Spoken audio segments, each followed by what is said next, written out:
सीधे लिए चलते हैं जहां पर मोदी जी कह रहे हैं रन फॉर यूनिटी में क्या कुछ कह रहे हैं, लोगों को संबोधित कर रहे हैं, क्या मैसेज, सीधे आपको लिए चलते हैं। एकता दौड़,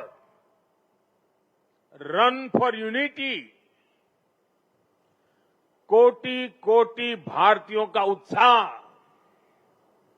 हम नए भारत की संकल्प शक्ति को साक्षात महसूस कर रहे हैं।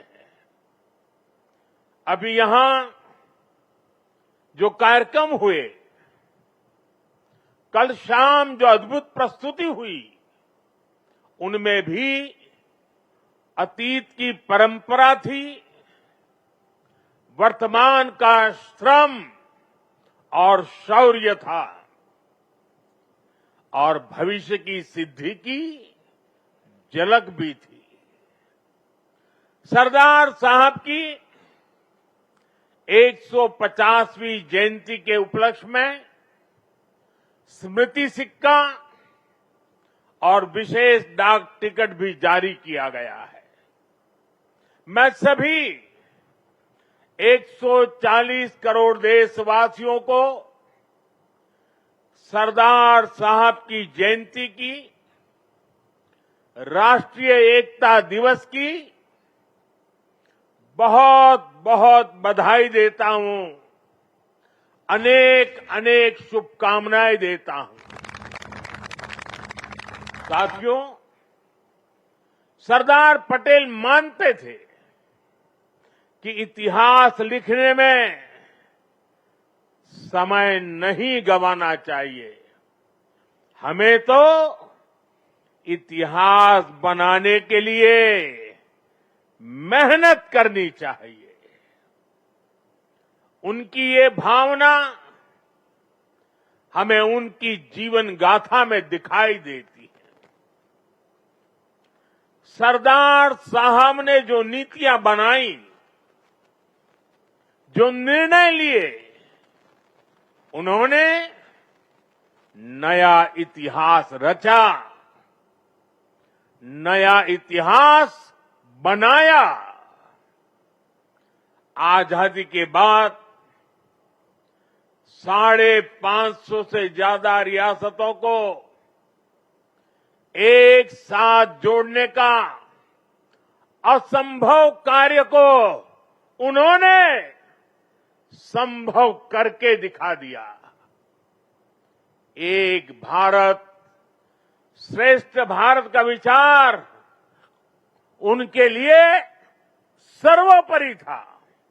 इसलिए आज सरदार पटेल की जयंती का दिन स्वाभाविक रूप से राष्ट्रीय एकता का महापर्व बन गया है।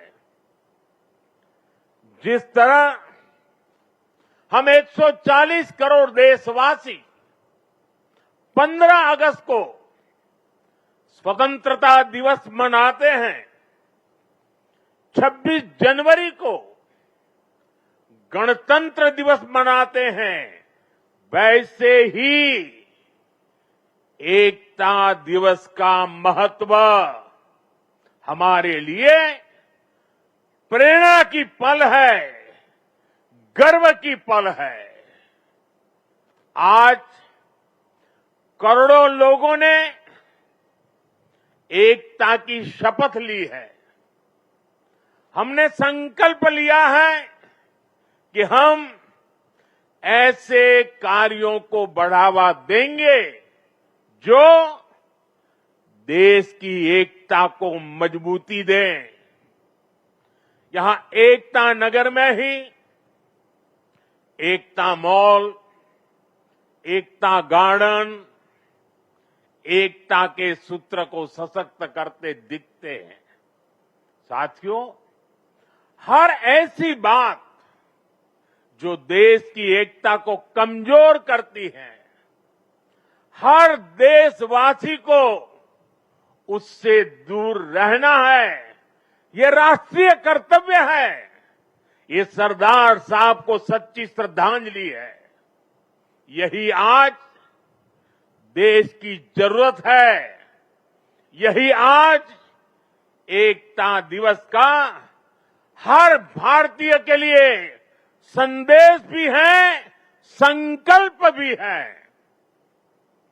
साथियों, सरदार साहब ने देश की संप्रभुता को सबसे ऊपर रखा, लेकिन दुर्भाग्य से सरदार साहब के निधन के बाद के वर्षों में देश की संप्रभुता को लेकर तब की सरकारों में उतनी गंभीरता नहीं रही।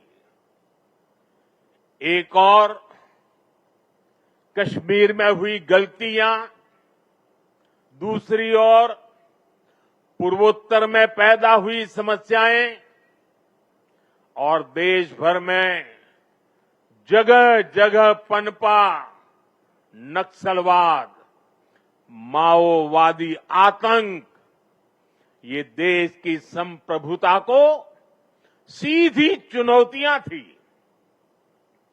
लेकिन उस दौर की सरकारों ने सरदार साहब की नीतियों पर चलने की जगह रीढ़ विहीन रवैये को चुना।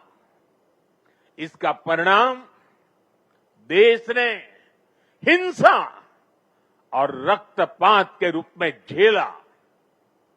साथियों, आज की युवा पीढ़ी में बहुत से लोगों को पता नहीं होगा, सरदार साहब चाहते थे जैसे उन्होंने बाकी रियासतों का विलय किया, वैसे ही पूरे कश्मीर का विलय हो। लेकिन नेहरू जी ने उनकी वो इच्छा पूरी नहीं होने दी। कश्मीर को अलग संविधान और अलग निशान से बांट दिया गया। साथियों, कश्मीर पर कांग्रेस ने जो गलती की थी, उसकी आग में देश दशकों तक जलता रहा। कांग्रेस की लचर नीतियों के कारण कश्मीर का एक हिस्सा पाकिस्तान के अवैध कब्जे में चला गया। पाकिस्तान ने आतंकवाद को हवा दी। State sponsored terrorism. साथियों, कश्मीर और देश को इतनी बड़ी कीमत चुकानी पड़ी, लेकिन फिर भी कांग्रेस हमेशा आतंकवाद के आगे नतमस्तक रही। साथियों, कांग्रेस ने सरदार साहब के विजन को भुला दिया, लेकिन हम नहीं भूले। 2014 के बाद देश ने एक बार फिर उनकी प्रेरणा से भरी फौलादी इच्छा शक्ति को देखा है। आज कश्मीर आर्टिकल 370 की जंजीरों को तोड़कर पूरी तरह मुख्य धारा से जुड़ चुका है। आज पाकिस्तान और आतंक के आकाओं को भी पता चला है कि भारत की असली ताकत क्या है। ऑपरेशन सिंदूर में पूरी दुनिया ने देखा है, आज अगर कोई भारत पर आंख उठाता है तो भारत घर में घुसकर मारता है।